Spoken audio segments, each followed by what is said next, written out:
Cher public, nous vous invitons à prendre place confortablement et à fermer la sonnerie de votre téléphone cellulaire. En cas d'incident, veuillez repérer les sorties de secours les plus près de vous. Bon divertissement. 1, 2, 1, 2. OK, c'est bon, on peut y aller. Sophie Durocher. Elle met en scène les arts, la culture et la société.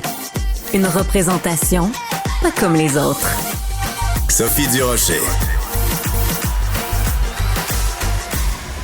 Bonjour tout le monde, j'espère que vous allez bien. Si vous me suivez un petit peu sur les médias sociaux, dans mes chroniques dans le Journal de Montréal, Journal de Québec ou ici à Cube, ben vous le savez, tout le bien que je pense, et ce depuis plusieurs années, de la loi 21, donc sur la neutralité religieuse de l'État. Vous savez peut-être même que j'étais fan de ce qui a précédé la loi 21, c'est-à-dire la fameuse charte des valeurs de M. Drainville, qui maintenant est dans le gouvernement qui a fait la loi 21. La raison pour laquelle je vous parle de tout ça, c'est que moi, je suis toujours prête à discuter avec les gens qui sont contre la loi 21, parce que je trouve tout à fait une position légitime, tout à fait qui peut très bien être défendue, mais ce qui me chicote, c'est quand les arguments contre la loi 21 sont fallacieux, quand ils sont basés sur des prémices qui me semble un tantinet faible, pour rester poli. Alors, par exemple, aujourd'hui, on apprend, grâce à ma collègue Geneviève Lajoie, que les gens de la Ligue des droits et libertés ont présenté donc un mémoire au ministre Jean-François Roberge et aux députés de l'opposition en commission parlementaire pour s'opposer, encore une fois, à la loi 21.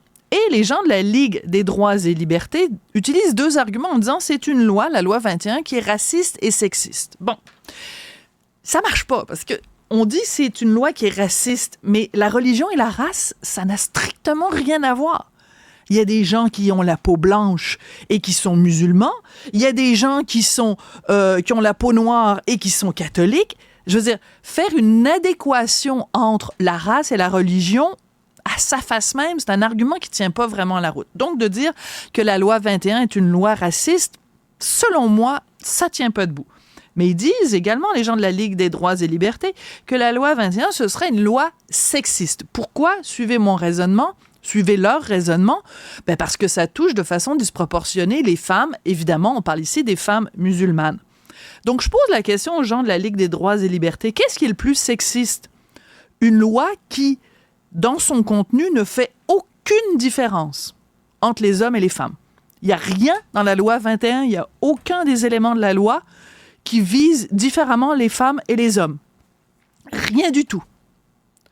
Alors, est-ce que ça, c'est sexiste? Ou est-ce que une loi religieuse qui dit que le corps des femmes est tellement dangereux, tellement pernicieux qu'il doit être caché, est-ce que ça, ce serait pas plutôt une loi religieuse qui, elle, est sexiste? Parce que si le voile, il est si formidable, pourquoi est-ce que les hommes musulmans ne le portent pas, le voile? Donc, c'est la religion qui fait une distinction entre les hommes et les femmes et qui dit que les femmes doivent cacher leur corps. Alors, je repose ma question à la Ligue des droits et libertés. Qu'est-ce qui est le plus sexiste? Une loi faite par les hommes dans le sens les humains, une loi de l'État qui ne fait aucune distinction entre les hommes et les femmes, ou alors une loi religieuse qui, elle, en fait une distinction entre les hommes et les femmes? La question est lancée. Bonne journée tout le monde. Bienvenue à Cube Radio.